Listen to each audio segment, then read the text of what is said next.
Assalamualaikum, selamat datang di Relevan Hati. Semoga menjadi pribadi yang lebih baik. Ibu-ibu dan para ummahat yang semoga Allah rahmati dan Allah berkahi. Kita tentunya paham sekali pada pertemuan kita yang terakhir. Kita telah membahas bahwasanya kehidupan itu secara sederhana adalah kita itu berpindah dari satu panggilan kepada panggilan berikutnya. Karena begitulah kaidah kita di dalam kehidupan. Dan tidak ada satu panggilan yang paling mulia kecuali panggilan yang datang dari Allah untuk menunjukkan kecintaan Allah kepada kita. Allah itu sering memanggil kita. Kata Imam Ibnu Katsir, Allah itu memanggil kita di dalam Al-Quran dan di dalam hadis itu 97 ayat. Yang sifatnya itu panggilan yang Allah berikan kepada setiap hamba yang mau dipanggil oleh Allah. Karena sesungguhnya panggilan itu merupakan tanda kasih sayang Allah kepada setiap manusia yang ingin disayang sama Allah. Ibu kalau dipanggil sama seseorang itu biasanya ibu disayang sama orang itu. Ibu dipanggil sama anaknya, itu menunjukkan anak sayang kepada ibu. Ada seorang suami memanggil istrinya, itu menunjukkan sayangnya seorang suami kepada istrinya. Dan sebaliknya, karena panggilan Allah kepada manusia itu merupakan tanda dari sifat kasih sayang Allah di dalam kehidupan kita. Allah memanggil kita dengan berbagai macam panggilan yang menjadikan kita merasakan hangatnya panggilan itu ketika datang dari Allah. Ketika kita paham bahwasanya panggilan itu merupakan bukti dari sebuah panggilan dan kasih sayang Allah kepada kehidupan kita, kemarin kita telah mempelajari ada 4 tanda atau 4 jenis panggilan Allah di dalam kehidupan kita, di mana setiap manusia pasti merasakan 4 panggilan ini di dalam kehidupan. Baik dia sadar ataupun dia tidak sadar. Baik dia mengerti ataupun dia tidak mengerti. Dan panggilan Allah kepada kita itu datang dari 4 poin. Yang pertama, panggilan manusia itu dari panggilan Allah melalui panggilan sholat. Makanya kita selalu memenuhi panggilan Allah di dalam setiap panggilan sholat. Jangan remehkan urusan sholat kita, karena urusan sholat kita tidak pernah remeh di sisi Allah. Makanya sesungguhnya setiap manusia ketika mereka dipanggil oleh Allah minimal 5 kali di dalam satu harinya, dia dipanggil oleh Allah di dalam sholat, dan tidaklah orang yang memenuhi panggilan sholat kecuali mereka akan mendapatkan berbagai macam keutamaan dan kemuliaan yang Allah tidak akan pernah berikan kepada mereka yang tidak memenuhi panggilan Allah di dalam sholat. Makanya saya kemarin mengingatkan, kalau ada seorang laki-laki, ada seorang perempuan dipanggil oleh Allah di dalam urusan sholat dan dia meremehkan urusan sholatnya, hati-hati. Allah menyampaikan kepada kita di dalam surat Maryam 31. فَخَلَفَ مِنْ بَعْدِهِمْ خَلْفٌ أَضَاعُوا الصَّلَاةَ وَاتَّبَعُوا الشَّهَوَاتِ. Tidaklah satu kaum ketika mereka sudah meremehkan urusan sholat, kecuali mereka pasti mengikuti syahwat. Dan apa yang terjadi? Tidaklah terjadi masifnya kasus perzinahan, kecuali para ulama mengatakan dimulai dari urusan sholat yang berantakan.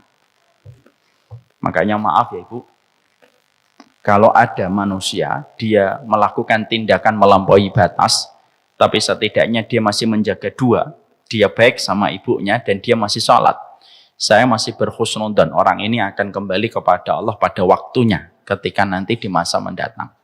Tapi kalau biasanya pada 2 ini sudah hilang, biasanya kalau sudah berbuat jahat akan dibawa sampai mati. Apa yang kalau dia masih melakukan sholat? Kalau dia masih sholat walaupun dia bermaksiat, kalaupun dia masih berbuat baik sama ibunya dan bapaknya, terutama kepada ibunya, satu waktu kemaksiatan yang dilakukan akan ditinggalkan. Karena perbuatan baik yang dia berikan kepada ibunya akan menjadi sebab keberkahan, Allah mencabutnya dari lingkaran kemaksiatan yang dia lakukan dan dia kerjakan. Saya pada bulan lalu saya menyampaikan kepada ibu, saya punya kenalan seorang laki-laki melakukan semua dosa-dosa besar, tapi dia baik sama ibunya. Dan dia memprioritaskan ibunya. Saya husnudzon, satu saat bapak ini akan tobat sama Allah. Dan betul, saya dapati bapak itu akhirnya tobat dan akhirnya hari ini betul-betul mengkoreksi kehidupan dan berjalan pada perjalanan hijrah dan taatnya. Makanya Masya Allah kalau kita sampaikan kepada anak kita, nak, taatlah kamu kepada ibu, itu bukan karena ibu haus dengan takzimmu dan tidak pernah cukup dengan baktimu. Enggak. Kalaupun kamu harus berbuat baik sama ibumu nak, karena kebaikan kamu di dunia dan kebaikan kamu di akhirat tergantung bagaimana takzim kamu dan bakti kamu kepada ibu. Walaupun ibu tidak minta pamrih atas apa yang ibu lakukan kepada dirimu. Makanya saya sering berkata dalam banyak kesempatan ibu. Saya itu kalau dibentak sama anak, saya itu biasanya kadang diam dan tidak membalas. Tapi kalau ada anak saya, bentak ibunya, saya lebih marah daripada mereka membentak saya. Dan anak-anak saya itu paham betul. Dan ingat betul, setiap mereka kepleset, bentak ibunya, karena mungkin ada mainan yang tidak mereka dapatkan gitu. Maka mereka paham betul, saya akan lebih marah. Dan saya berkata, kalian sekalinya membentak ibumu, 1000 kebaikan di masa mendatang padam seketika ketika sudah membentak seorang ibu. Makanya itulah yang menjadikan kita kembali kepada poin yang pertama. Poin yang pertama, bahwasanya panggilan Allah itu adalah panggilan di dalam sholat. Makanya saya kemarin sampaikan dan saya akan terus ingatkan, kalau ibu mendapati sudah punya anak laki-laki, kalau tidak rapi sholatnya, walaupun dia balik, tolong dicek handphonenya, diperiksa historinya. Karena apa? Karena Allah sudah jelas mengatakan, Adha'us sholata wattaba'us syahwat. Kalau sudah ngeremehkan sholat, hukuman pertama itu diperbudak oleh syahwatnya. Makanya maaf ya ibu, saya banyak sekali kedatangan orang ke kantor dakwah kita. Dan hampir 60% bercerita tentang persoalan rumah tangga. Dan di antara 60% itu hampir 40%-nya karena kasus perselingkuhan yang disertai dengan perzinahan. Dan setiap saya nanya, bapak yang berzina, yang semoga Allah rahmati mereka, saya selalu tanya, bagaimana Pak hubungannya dengan sholat? Di situ saya mendapatkan benang merahnya. Hampir rata-rata laki-laki yang berzina, berantakan sholatnya. Makanya perhatikanlah masalah ini. Makanya inilah yang menjadikan kita paham kenapa kita harus tegas ketika kita mendidik anak kita di dalam sholat. Kenapa kalau anak kita tidak puasa, kita tidak boleh memukul. Anak kita kalau tidak mau diajak umroh, kita tidak boleh mukul. Tapi kenapa kalau anak kita 10 tahun tidak sholat, kita diperbolehkan untuk memukul? Pukulan kasih sayang, pukulan yang bukan menyakiti, pukulan yang tidak dikenakan kepada kepala. Kenapa boleh? Karena saking begitu kuatnya urusan sholat bisa menjaga seorang hamba ketika dia menjaga hubungan mereka dengan Allah. Makanya masalah sholat itu masalah besar, bukan masalah sepele. Makanya Umar bin Khattab itu mengatakan, idza duyi'atis sholat, fakanat lima siwaha adiyah. Sesungguhnya siapapun yang sudah meremehkan urusan sholatnya, pasti urusan yang lainnya akan dia sepelekan. Urusan syahwat, urusan zina akan diremehkan. Sejak kapan? Ketika dia sudah meremehkan urusan sholatnya. Makanya ibu, kalau nanti memberitahu sama suami, beritahukanlah kepada suami, bang, datanglah ke masjid.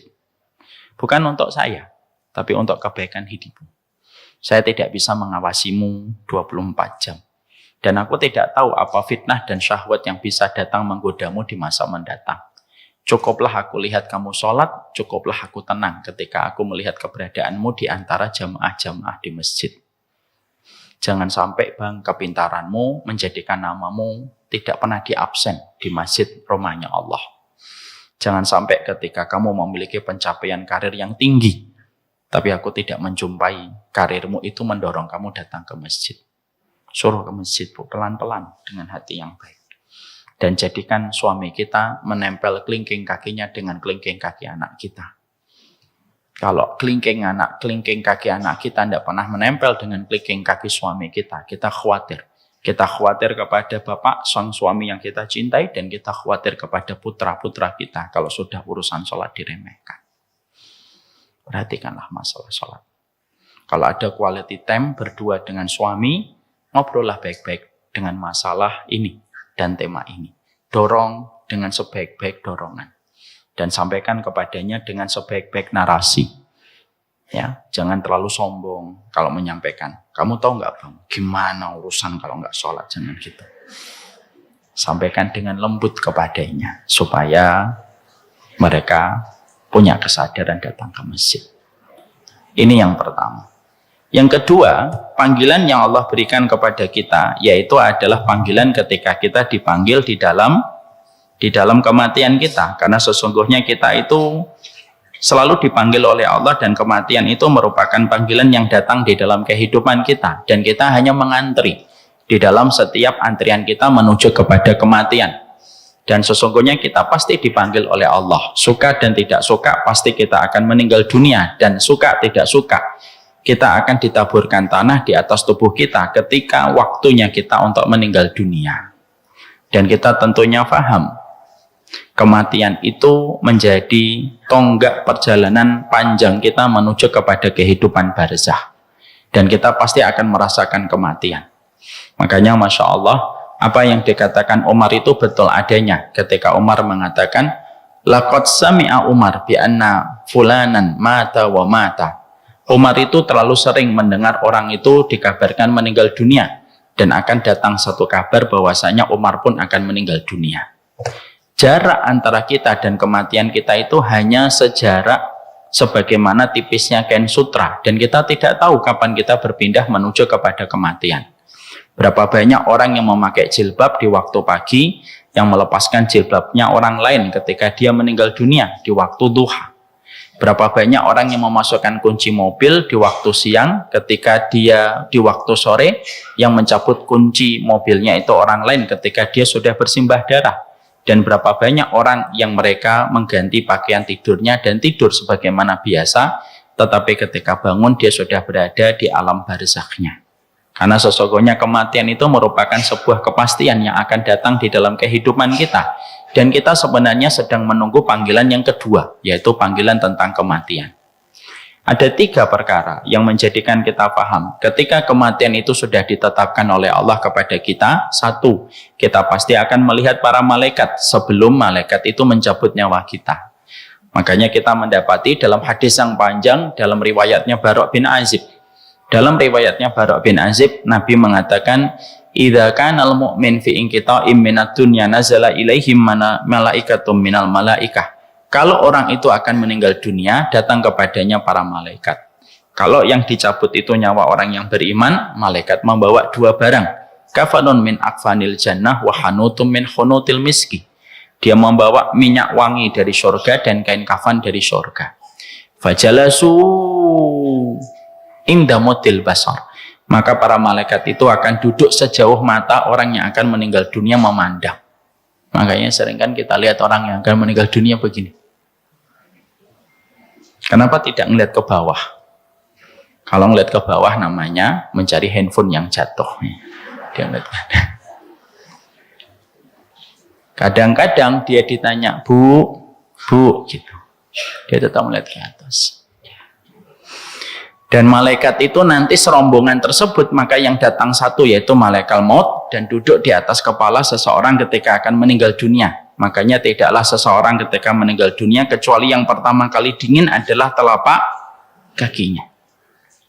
Itu fakta yang pertama. Yang kedua, fakta yang kedua itu adalah ketika kita akan meninggal dunia didatangi oleh para syaitan untuk menggelincirkan kita untuk terakhir kalinya. Pertempuran terakhirnya setan kepada manusia terjadi ketika seseorang dalam kondisi sakaratul maut. Itu disebut dengan last battle-nya. Makanya kenapa kita diperintahkan ketika kita akan meninggal dunia, keluarga kita itu terus tidak boleh meninggalkan kita. Lalu memegang kepala kita, membisikkan itu ke kuping sebelah kanan. La ilaha illallah. Kenapa kalimat la ilaha illallah itu diucapkan Nabi dalam hadis riwayat Muslim, lakinu ala mautakum la ilaha illallah. Talkinlah orang yang akan meninggal dunia di antara kalian dengan mengucapkan la ilaha illallah. Karena setan datang menghimpit kita, mencekik kita supaya kita keluar dari agama Allah pada saat waktu yang terakhir. Makanya ibu nanti harus sudah berani membicarakan manajemen kematian dengan keluarga. Nanti kalau ibu sudah berat, nak, tolong jangan ditinggal. Kalau ibu sudah berat, cuti dulu pekerjaannya, nak. Temenin ibu sebelum ibu nanti pulang menuju ke alam barzakh. Supaya anak kita tahu bagaimana mengkondisikan kita sebelum kita meninggal dunia. Makanya saya dan istri saya sudah bicara tentang manajemen kematian. Salah satunya apa? saya dan istri saya sepakat. Kalau kita sudah sakit, naudzubillah min dzalik, nasallallahu alaihi wasallam, dan sakitnya itu diprediksi dokter dengan ilmunya, kita di bawah 30%, sudah. Keluarkan kita dari ICU, tempatkan kita di kamar biasa, temani. Karena itu lebih baik daripada kita mendengar suara alat-alat yang menakutkan ketika kita berada di ruang ICU. Ya, karena ibu yang sehat saja, kalau ibu masuk ICU, tegang atau tidak tegang? Tegang. Ada nggak yang membuat status lagi di ICU nih? Gitu, nggak ada. Karena kita sepakat bahwasanya ICU itu ruang yang sangat menakutkan. Kita yang sehat saja di ICU tegang, apalagi orang yang akan meninggal dunia. Dan yang kita sedihkan itu apa? Kadang-kadang di ICU yaitu SOP-nya rumah sakit, tentunya kita hormati. Tapi kadang sedih, orang sedang meregang nyawa tetapi tidak bisa seluruh keluarganya untuk hadir. Padahal itu merupakan salah satu bentuk rahmat ketika kita meninggal dunia, lalu di samping kanan kiri kita keluarga yang kita cintai. Makanya ibu tahu, kenapa Nabi Muhammad tidak diwafatkan di Masjidil Haram? Kenapa beliau tidak diwafatkan di Masjid Nabawi? Kenapa Nabi Muhammad tidak diwafatkan di Perang Badar ataupun Perang Uhud? Indahnya, Bu, Nabi Muhammad diwafatkan di atas pangkuan Ibunda Aisyah. Apa yang Allah ingin sampaikan pelajaran tentang itu? Supaya kita paham puncaknya rahmat ketika kita punya keluarga. Keluarga itulah yang ada di sekitar kita sebelum kita meninggal dunia. Makanya kalau kita sering lihat orang yang sakaratul maut kan begini. Terus dia bangun. Dia lihat anaknya, suaminya belum datang. Papamu mana? Masih di bandara, Ma. Bangun lagi. Papamu mana? Baru turun dari pesawat, Ma. Tutup mata lagi. Papamu mana? Baru naik Gojek, Ma. Lalu setelah suaminya datang, dilihat suaminya. Mas, gitu. Ya. Biasanya pegangan tangan. Tutup mata. Biasanya setelah itu meninggal dunia. Itu namanya rahmat. Ya. Makanya ibu, kalau ibu meninggal dunia, suaminya ibu di samping ibu dan memberikan ridhonya kepada ibu. Saya jamin ibu selamat dari azab kubur dan dipanggil 8 pintu surga. Jangan amin doang. Kerjainlah supaya kita mendapatkan ridho dari suami kita. Fakta yang ketiga tentang kematian itu apa? Fakta yang ketiga tentang kematian itu adalah kita akan merasakan proses sakaratul maut yang berat. Karena sesungguhnya kita pasti merasakan proses sakaratul maut yang berat. Makanya ketika kita meninggal dunia, ketika orang sakaratul maut itu, kenapa orang yang sakaratul maut itu diam? Kenapa tidak teriak-teriak, Ustadz? Karena sakaratul maut itu saking sakitnya, seluruh urat syaraf itu menjadi lemah dan tidak bisa memberikan perintah kepada otak, dan otak tidak bisa memberikan instruksi kepada mulut untuk mengatakan aduh. Makanya orang kalau sakaratul maut kita panggil, mah, diem aja, lalu meneteskan air mata di sini. Kenapa dia tidak bisa menjawab? Kenapa tidak bisa mengatakan aduh? Karena sakitnya itu dijadikan oleh Allah bertubi-tubi jadi satu. Makanya Nabi Muhammad pun merasakan sakaratul maut. Nabi Muhammad merasakan sakaratul maut, merasakan sakaratul maut. Makanya Rasulullah itu di atas pangkuan Aisyah itu lemes gitu. Makanya ketika beliau disuruh dan diingatkan oleh Ibunda Aisyah untuk membaca 3 surat, Al-Ikhlas, Al-Falaq, dan An-Nas. Karena kebiasaan Nabi kalau sakit selalu melazimi 3 surat itu. Lalu Nabi biasanya meniupkan ke telapak tangannya, gitu. Terus usapkan ke bagian tubuhnya. Pada saat beliau sakit berat ketika menuju kepada sakaratul maut, tangannya Nabi itu lemes. Makanya diangkat sama Ibunda Aisyah, dibacakan 3 surat itu, lalu ditiup sama Ibunda Aisyah. Lalu diusapkan ke bagian Rasulullah. Imam Qurtubi lalu mengatakan kepada kita, kenapa Nabi Muhammad itu merasakan sakaratul maut? Karena puncak ujian itu kepada Nabi Muhammad diberikan oleh Allah sampai detik-detik wafatnya. Supaya memberikan pelajaran kepada kita. Loh, kalau nabiku dan rasulku saja sakaratul maut, apalagi kita. Bukan nabi, bukan rasul, pasti merasakan sakaratul maut. Suka atau tidak suka, mau tidak mau. Itu aturan main dari Allah. Makanya itu akan pasti kita rasakan. Makanya kalau kita ridho dan kita persiapan mulai sekarang, kalau nanti saya merasakan sakit pada saat sakaratul maut, saya ridho supaya sakit yang kita rasakan pada saat sakaratul maut itu menggugurkan dosa kita. Ibu, ada di jempol kaki kita itu rambut. Kalau dicabut, kita bisa demam 1 hari.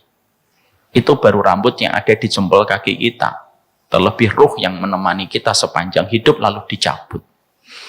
Tapi itu merupakan panggilan yang Allah berikan di dalam kehidupan kita. Kita siap-siap untuk dipanggil oleh Allah di dalam kehidupan.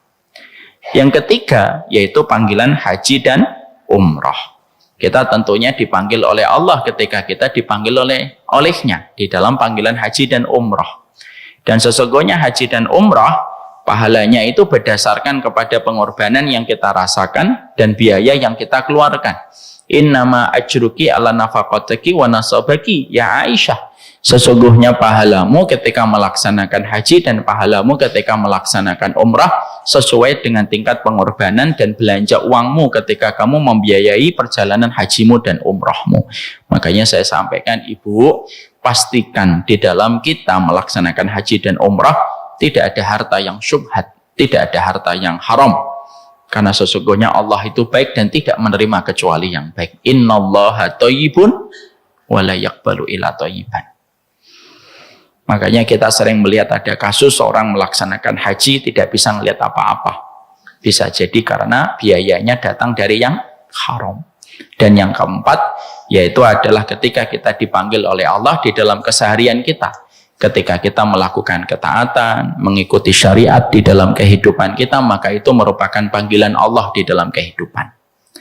Setelah kita paham bahwasanya kita itu dipanggil oleh Allah melalui 4 panggilan, panggilan sholat, panggilan kematian, panggilan haji dan umrah, dan panggilan ketaatan yang kita berikan setiap waktu dan setiap saatnya, inilah yang menjadikan kita harus mengerti bahwasanya ketika kita dipanggil oleh Allah itu memberikan kepada kita berbagai macam jalan keutamaan dan jalan kemuliaan.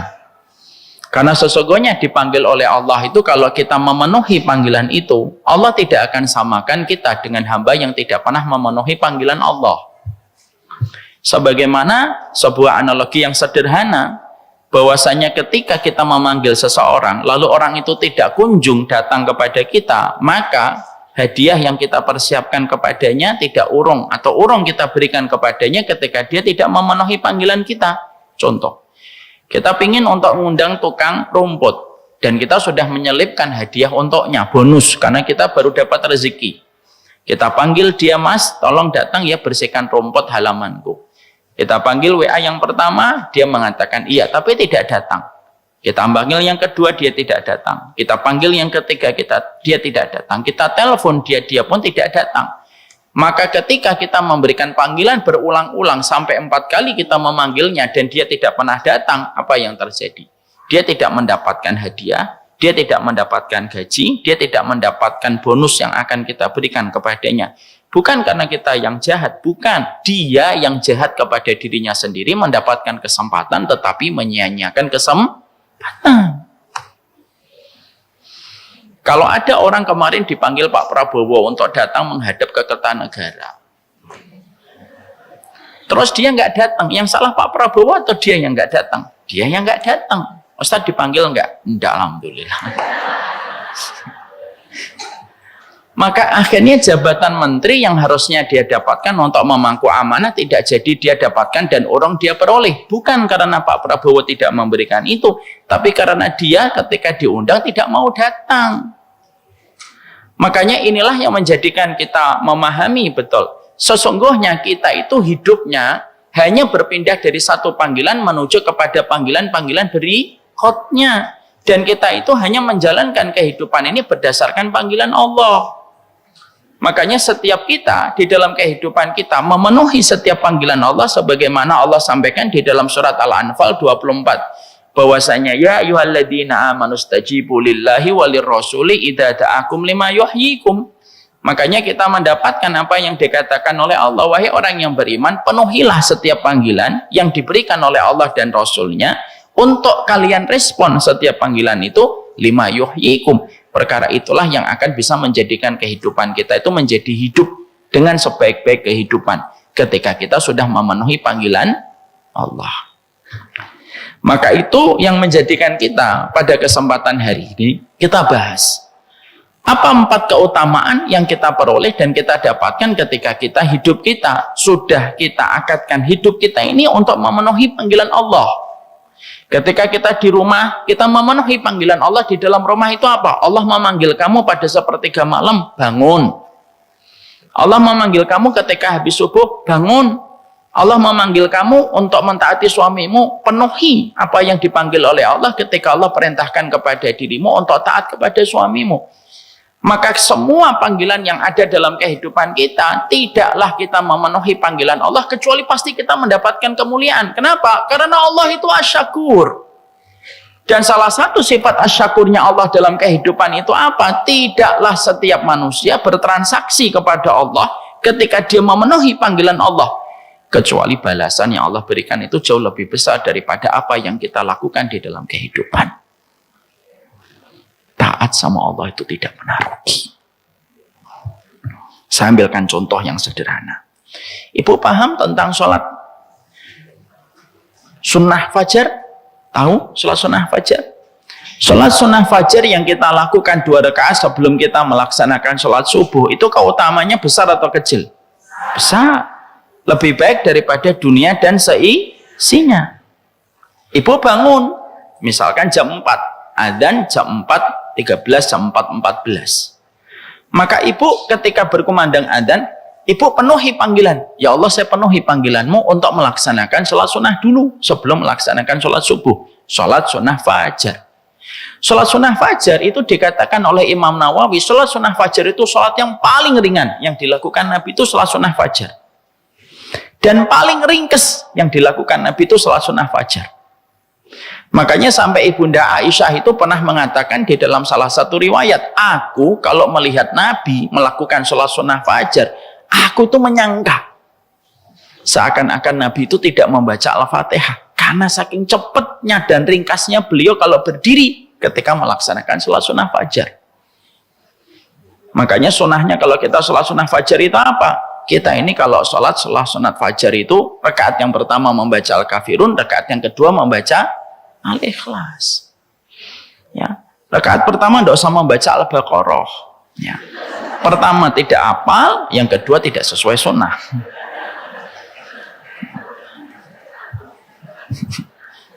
Alif Lam Mim gitu. Tidak usah lah. Sholat sunnah fajar tidak perlu surat Al-Baqarah. Rakaat yang pertama membaca Al-Kafirun, rakaat yang kedua membaca Al-Ikhlas. Tapi mari kita balikkan data, ternyata sholat sunnah fajar itu disampaikan oleh Rasulullah SAW, khairu minad dunya wa ma fiha, itu lebih baik daripada dunia dan seisinya. Mari kita mencoba mengkalkulasi apa yang ada di atas muka bumi ini, jumlahnya ribuan bahkan jutaan triliun. Apa yang ada di dalam bumi, jumlahnya kita tidak terhitung itu. Berarti ketika kita melaksanakan panggilan Allah, memenuhi panggilan Allah dalam sholat sunnah fajar, itu hitungannya bukan per jam, hitungannya bukan per menit, hitungannya per detik. Berarti kalau ibu melaksanakan sholat sunnah fajar 5 menit, itu nggak nyampe 5 menit, 3 menit biasanya. Itu ternyata setiap detiknya itu transaksinya adalah ratusan juta triliun yang kita dapatkan dari Allah. Karena Nabi mengatakan khairu minad dunya wa ma fiha, lebih baik daripada dunia dan seisinya.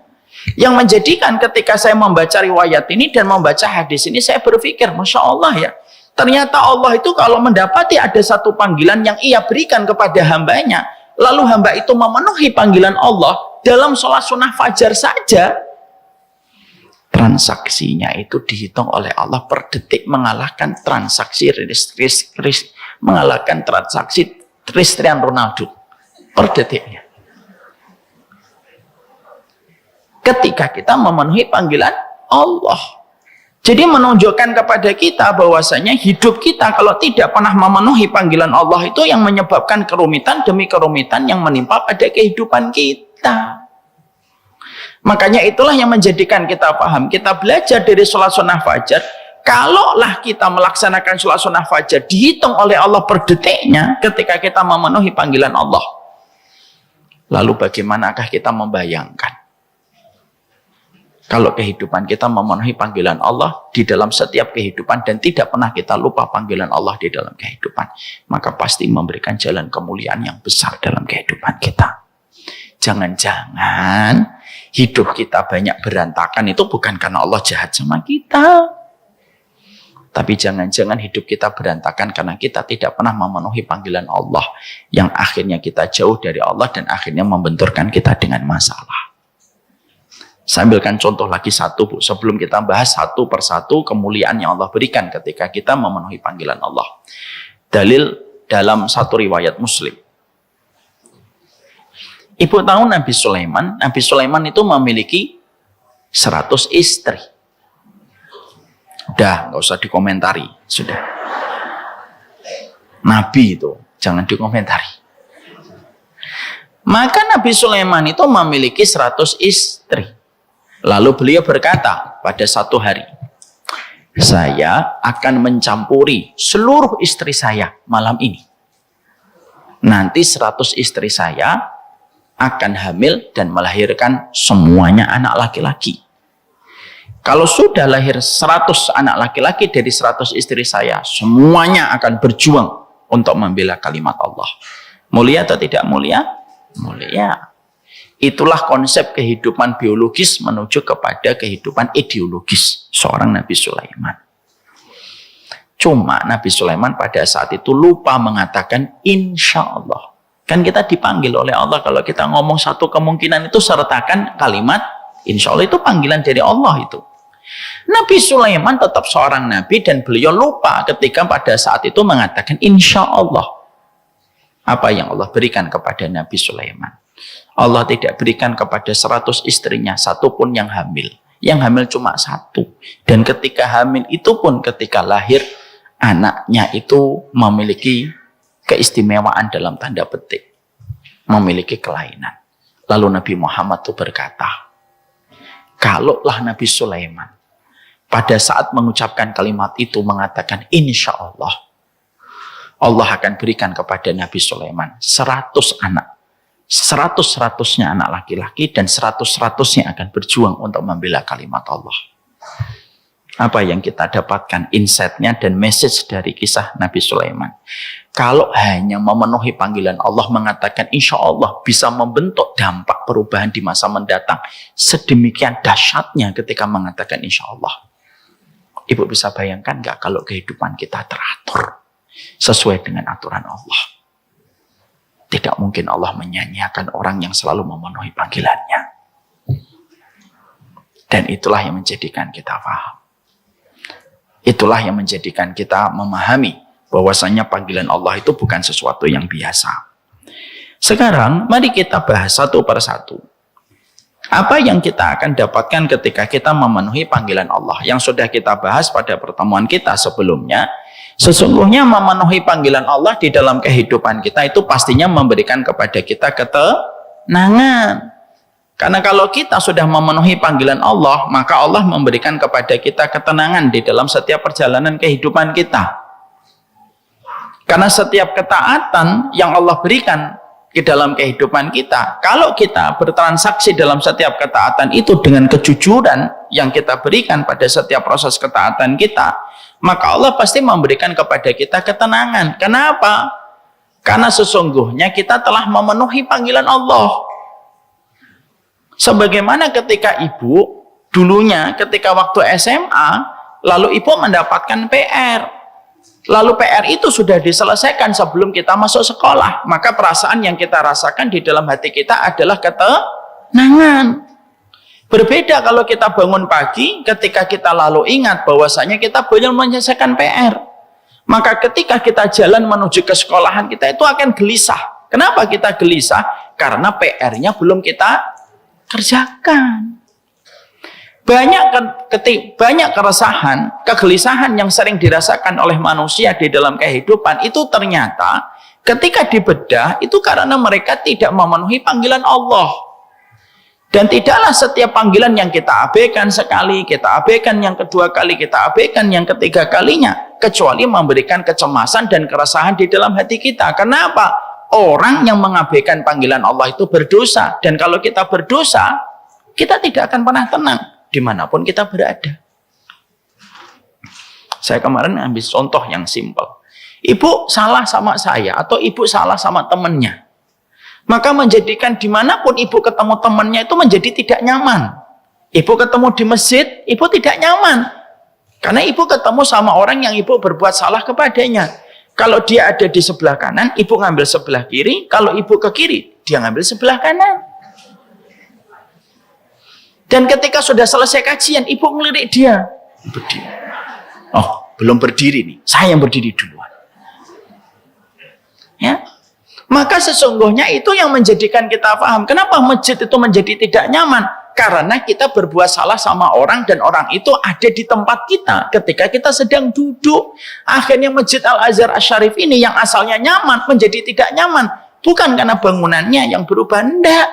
Karena di situ ada orang yang salah sama kita atau kita salah sama dia. Akhirnya apa? Salah tingkah. Makanya akhirnya di situ merupakan sebuah analogi sederhana. Ketika seseorang itu sering mengabaikan panggilan Allah, itu akan merasakan ketidaktenangan di dalam kehidupan. Dan akhirnya menjadikan dia terbebani dengan pikiran-pikiran negatif yang ada pada pikirannya. Ketika akhirnya setan menguasai di dalam hatinya dan jiwanya. Makanya taat itu bukan masalah kita itu sok suci. Tapi kita taat itu pada dasarnya supaya kita merasakan ketenangan. Maaf ya Bu, suami yang salah sama istrinya dan istri yang salah sama suaminya, kira-kira tenang atau gelisah wajahnya? Gelisah.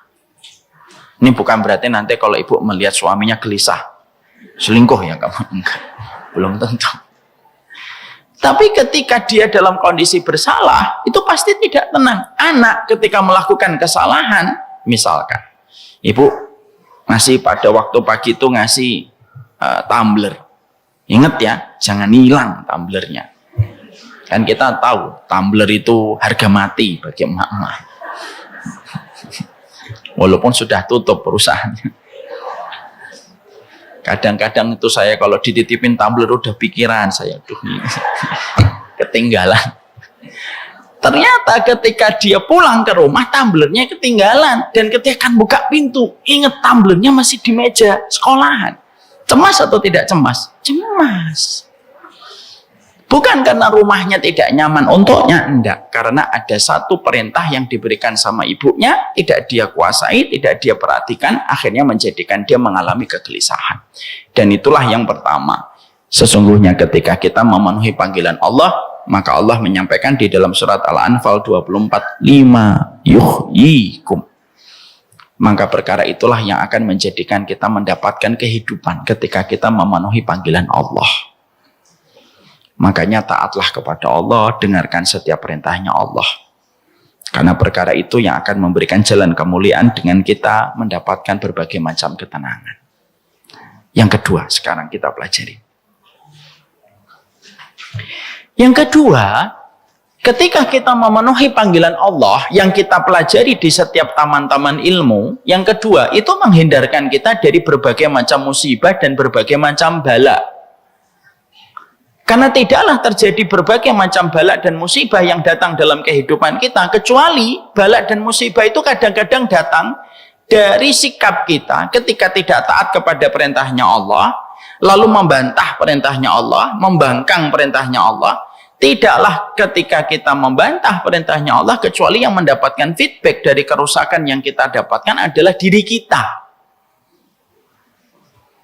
Makanya Allah menyampaikan kepada kita, wa ma asabakum min musibatin fabima kasabat aydikum wa ya'fu an katsir.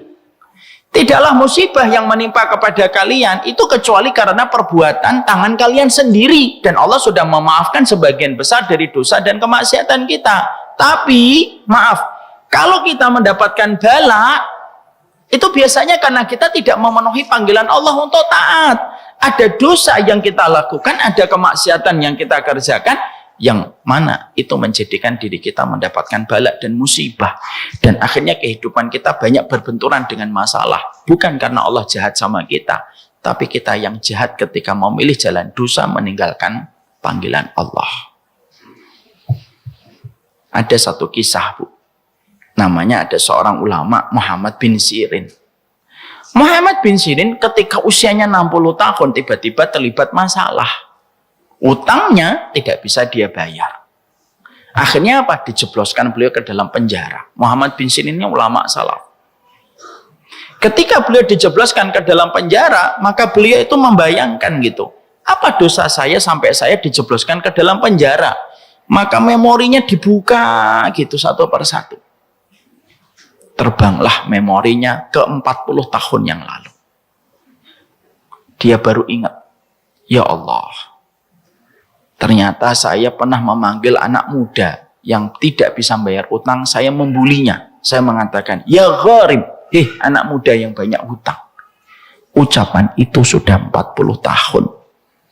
Dan ucapan itu naik ke langit, kembali kepada saya setelah 40 tahun.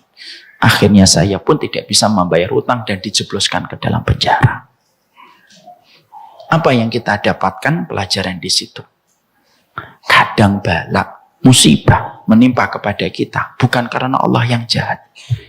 Tapi bala dan musibah yang datang dalam kehidupan kita itu karena kita yang melakukan dosa, melawan panggilan Allah, tidak taat ketika kita diperintahkan untuk melakukan satu perintah, lalu kita meninggalkan jalan ketaatan, lalu berbuah dengan berbagai macam kerugian dan musibah yang menimpa kepada kita.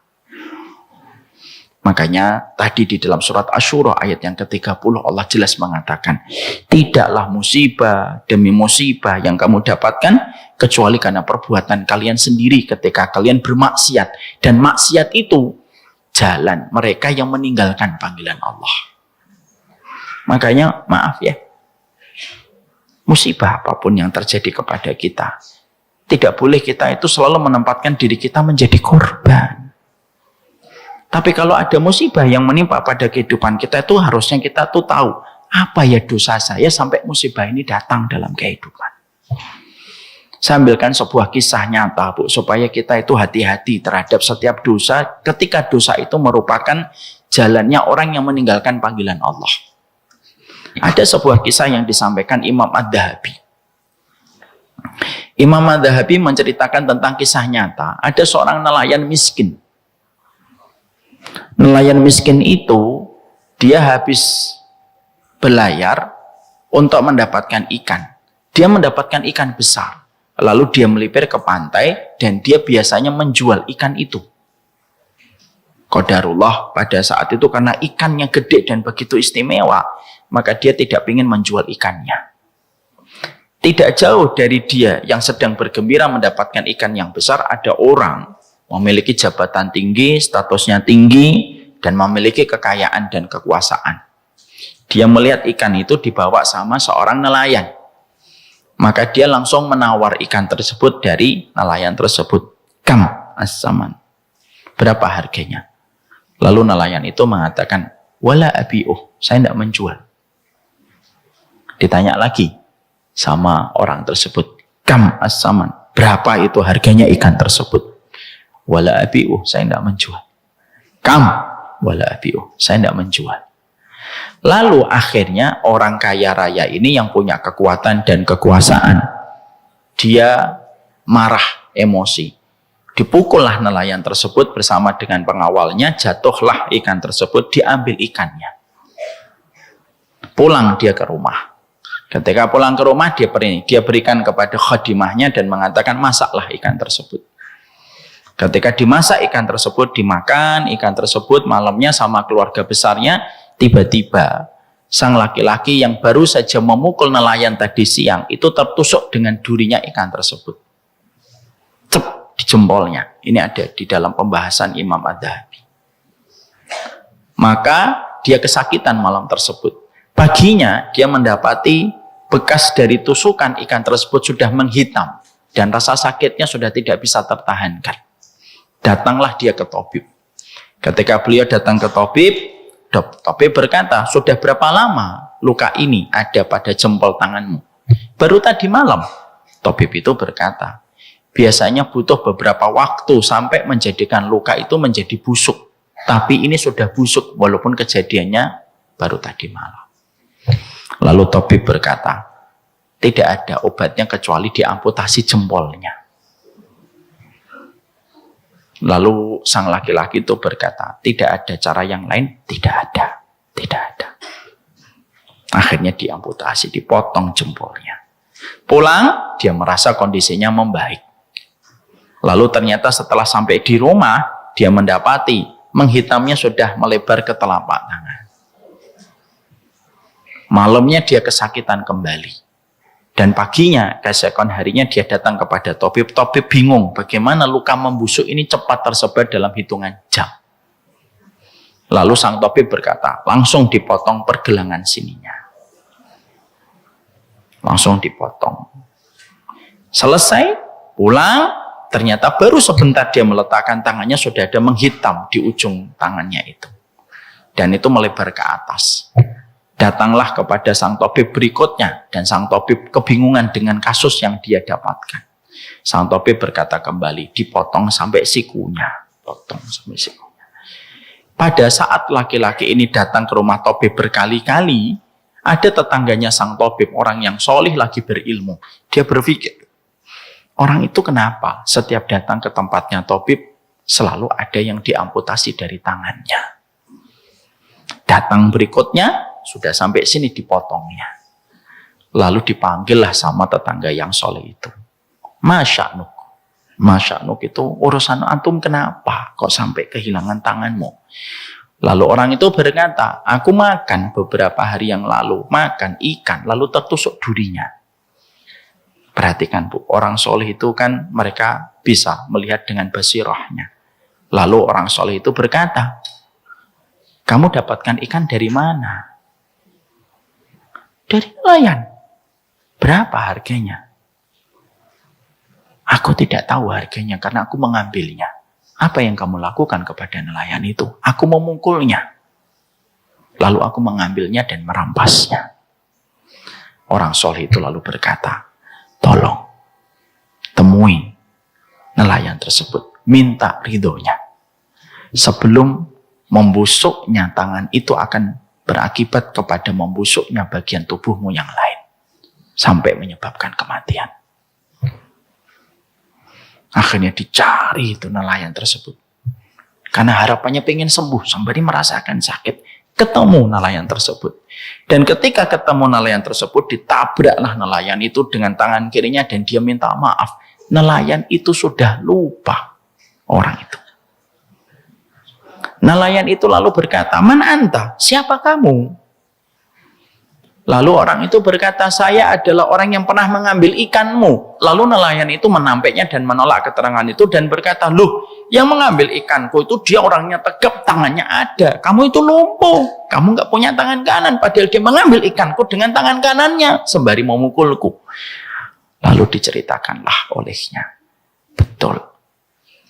Maka semenjak aku mengambil ikanmu, maka aku mendapatkan luka sampai akhirnya teramputasi. Dilihat lagi wajahnya. Dan memang betul ternyata adalah dia. Lalu akhirnya beliau kaget sang nelayan itu dan akhirnya memaafkan. Sudah aku ridhoi ikan yang kamu ambil. Ridho. Tapi sebelum akhirnya beliau pulang, nelayan itu ditanya, apa yang kamu katakan? Setelah aku ambil ikanmu dan aku rampas ikanmu. Maka nelayan itu berkata, setelah kamu memukulku, aku jatuh, kamu merampas ikanku, maka pada saat itulah aku berdoa sama Allah.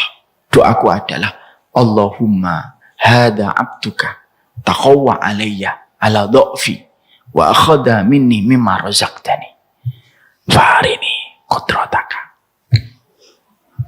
Artinya adalah, ya Allah, ini hambamu sok jagoan di atas kelemahanku, memukulku, menamparku, dan mengambil rezeki yang telah engkau berikan kepadaku.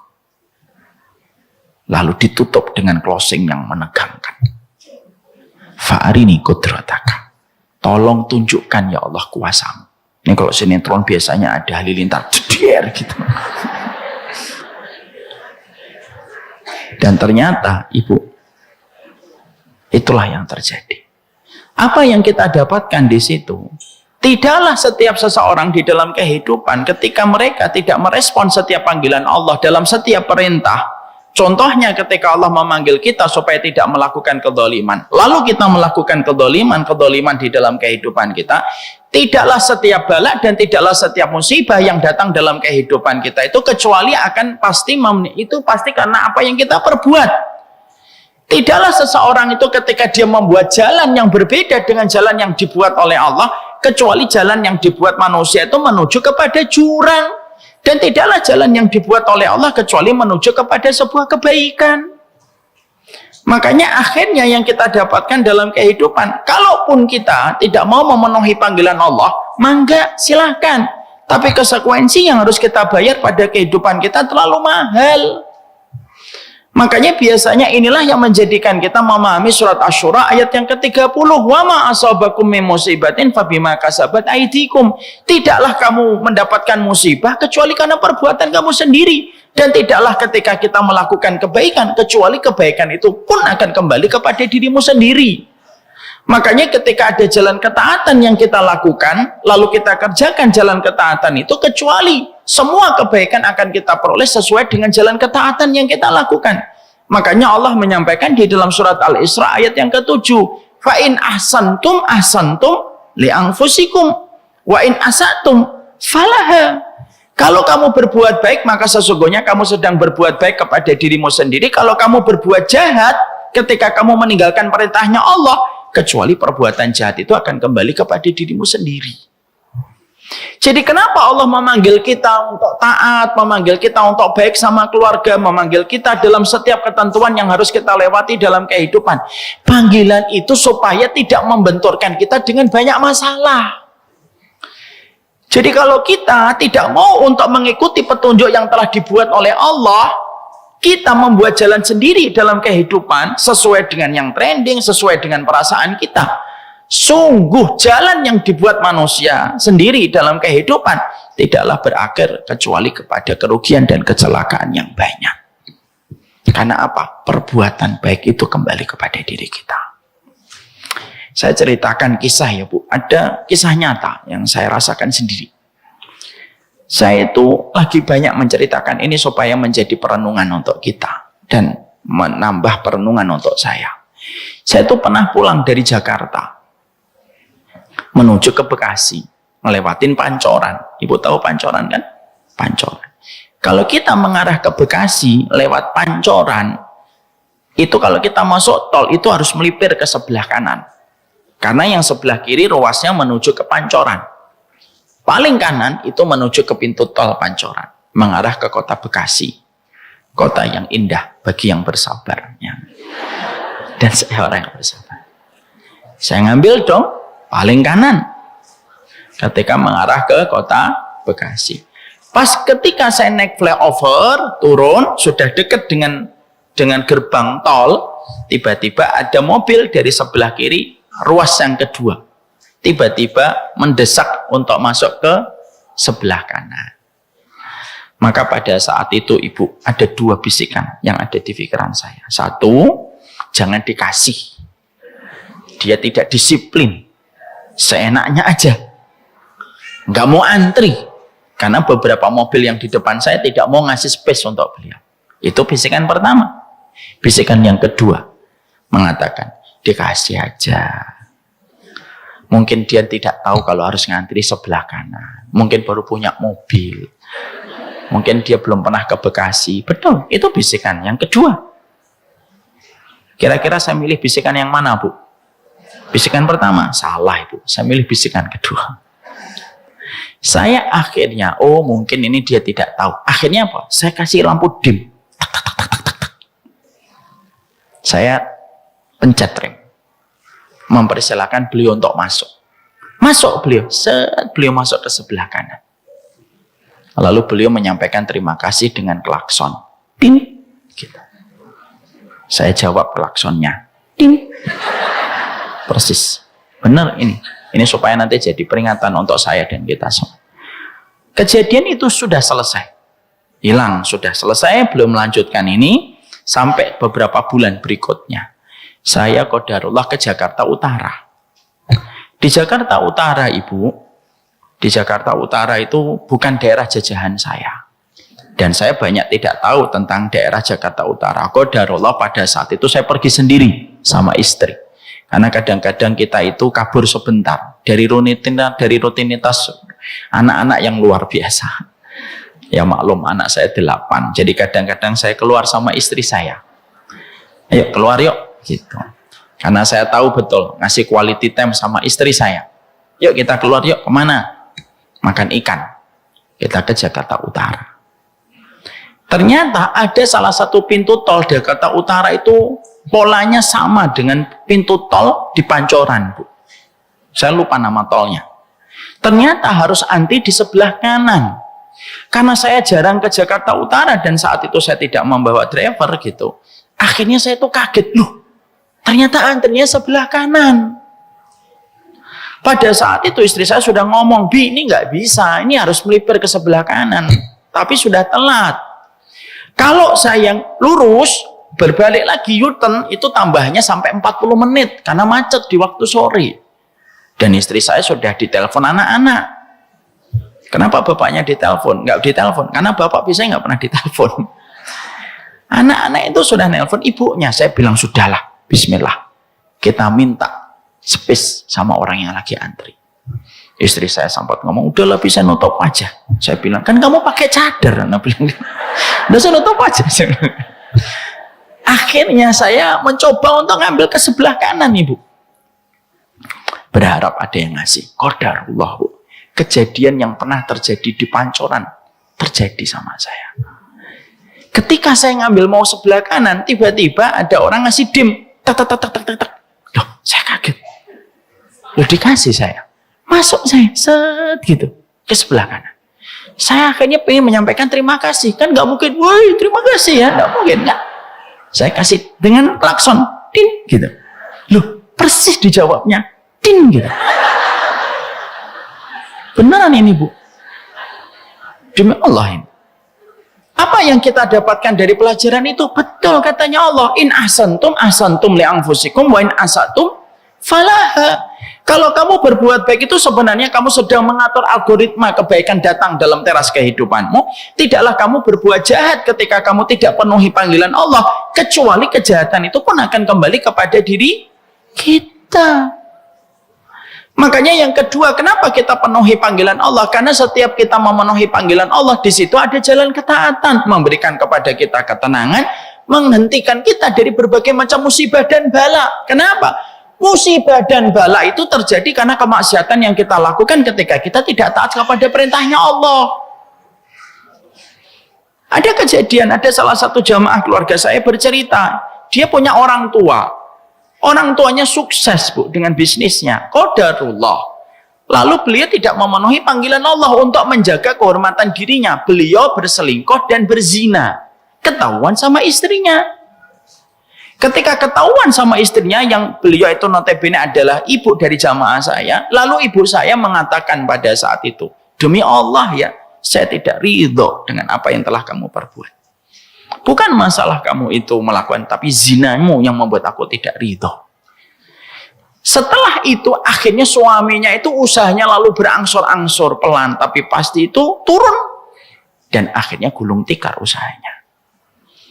Pertanyaan itu disampaikan oleh seorang ibu, tanya kepada saya, apa pertanyaannya? Apakah sekuat itu doanya seorang wanita kepada suami? Saya bilang bukan itu, Bu, yang menjadi inti message dari kisah yang ibu sampaikan. Tapi yang menjadi message-nya itu adalah sang bapak akhirnya mendapatkan berbagai macam kebuntungan dalam prosesnya. Itu disebabkan kemaksiatan itu. Ditambah lagi dengan seorang wanita yang terdolimi yang berdoa semacam itu. Apa yang kita dapatkan dari situ? Disitulah kita paham. Kadang-kadang musibah itu kita dapatkan ketika kita tidak memenuhi panggilan Allah.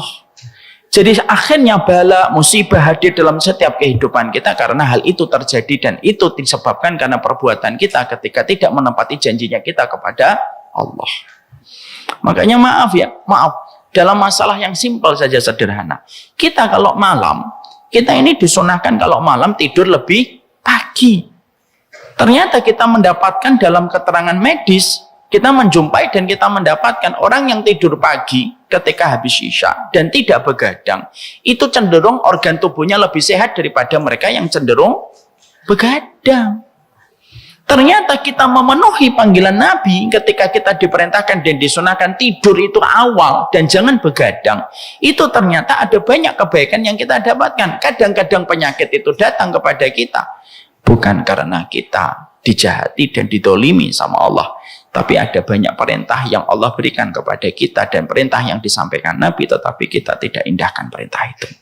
Makanya yang kedua, kenapa akhirnya kita memenuhi panggilan Allah? Supaya menghindarkan kita dari berbagai macam bala dan musibah. Ya. Makanya maaf ini, saya sampaikan kepada bapak-bapak gitu dan kepada ibu-ibu. Kadang-kadang banyak di antara kita mengorbankan ketenangan hanya untuk mengejar kepuasan yang ditawarkan oleh dosa. Akhirnya ketenangan kita hilang hanya karena kepuasan sesaat. Banyak laki-laki tenang sama istrinya, dia berbuat jahat dan berbuat selingkuh. Akhirnya apa? Dia yang merasakan ketidaktenangan. Wanita ketika dia di dalam kehidupannya lalu dia selingkuh, akhirnya apa? Hilang ketenangan di dalam kehidupan. Hilangnya ketenangan dalam kehidupan itu biasanya karena perbuatan dosa ketika tidak memenuhi janji kita kepada Allah. Itu yang kedua. Yang ketiga, ya, Allah menyampaikan kepada kita bahwasanya yang ketiga, orang yang mereka itu memberikan jalan ketaatan dalam hidupnya itu apa? Allah akan mengingatnya. Dan dia akan dibersamai oleh Allah di dalam berbagai macam keberkahan hidupnya. Kisah horor yang paling menakutkan itu adalah ada di dalam surat At-Taubah 67. Ya, nasullaha fanasiyahum. Tidaklah mereka melupakan Allah dan Allah pun melupakan mereka. Jadi ketika kita memenuhi panggilan Allah dalam setiap perjalanan kehidupan yang kita jalani, dalam setiap lini, dalam setiap episode yang kita dapatkan dalam kehidupan kita, orang yang mengingat Allah menjadikan Allah akan mengingatnya.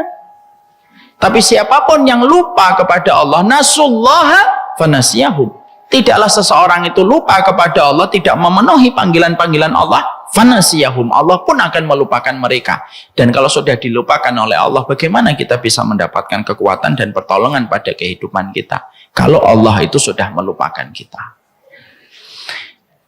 Para ahli tafsir ketika menafsirkan surat At-Taubah 67 itu mengatakan kepada kita, nasullah, mereka melupakan Allah. Gimana konteksnya melupakan Allah?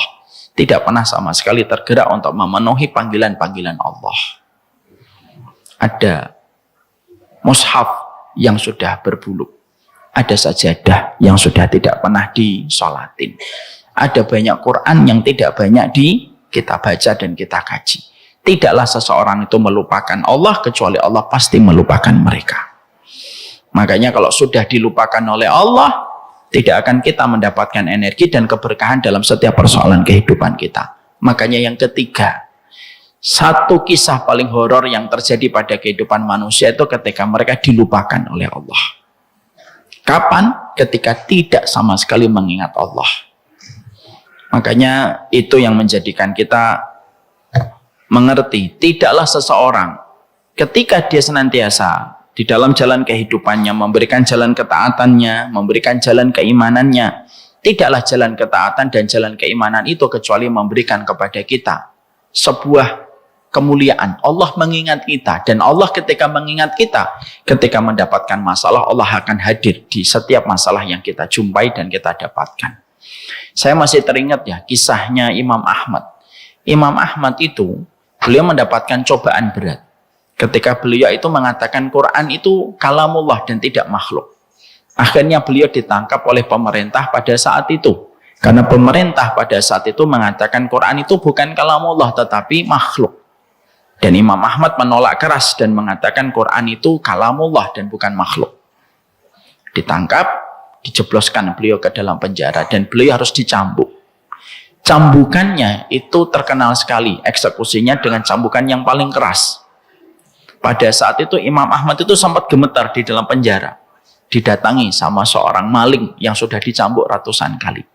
Maling itu menasihati Imam Ahmad dalam tanda petik.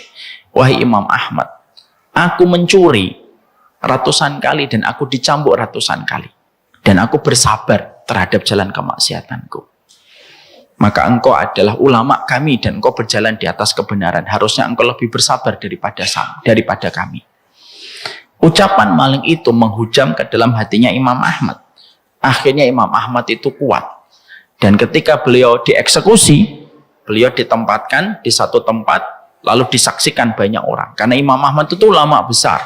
Sekalinya beliau itu mengisi minimal 5.000 orang yang menyaksikan kajian beliau. Ketika beliau dieksekusi dengan cambukan, ada salah satu cambukannya. Itu mengenai kepada tali kolornya Imam Ahmad.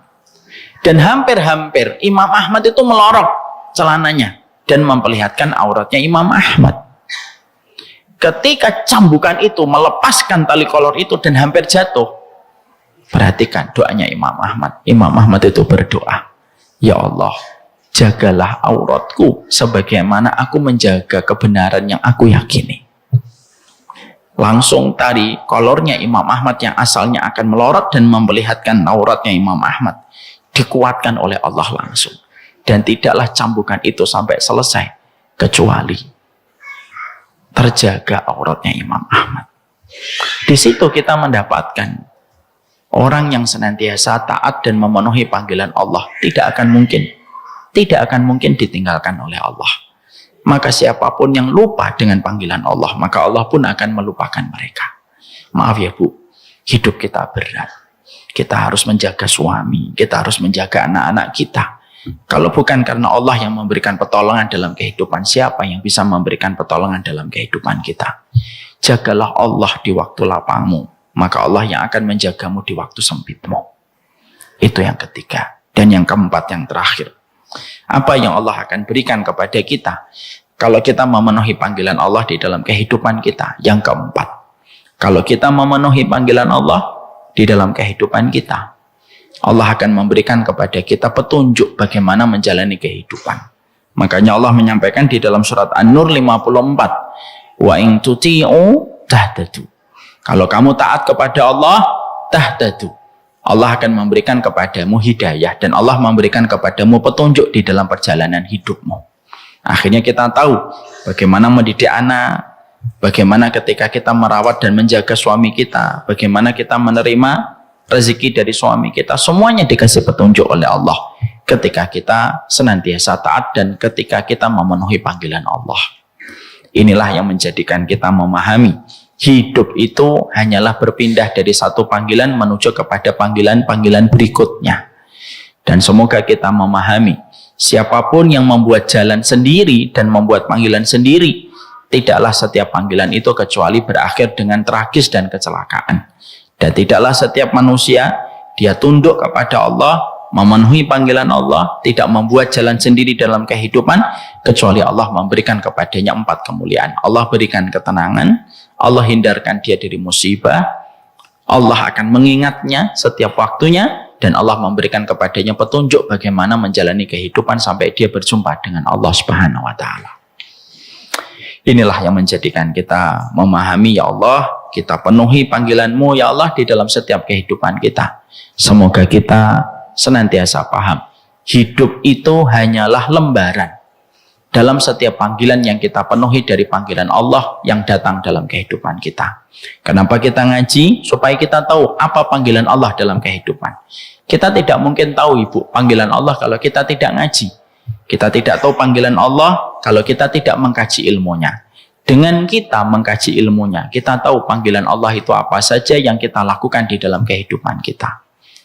Tapi kalimat penutupnya saya sampaikan simpel. Musibah itu terjadi, bala itu terjadi disebabkan karena panggilan Allah yang kita lalaikan. Semoga kita tidak selalu menempatkan diri kita sebagai korban, tapi bisa jadi musibah yang kita dapatkan karena kita adalah pelakunya atas apa yang terjadi pada kehidupan kita. Allah alam bisawab, ini yang dapat saya sampaikan dalam pertemuan hari ini, sekaligus pula menyempurnakan kajian kita dalam kajian kita beberapa bulan yang lalu. Akhirnya kita sempurnakan supaya kita paham hidup itu adalah akad kita bertransaksi kepada Allah untuk memenuhi setiap panggilan-panggilan Allah yang datang dalam kehidupan kita. Wassallallahu ala nabiyina Muhammad walhamdulillahirabbil alamin. Ini yang dapat saya sampaikan. Semoga Allah mengarahkan kita kepada perkara yang Allah cintai dan Allah ridhoi yang hadir dalam kehidupan kita.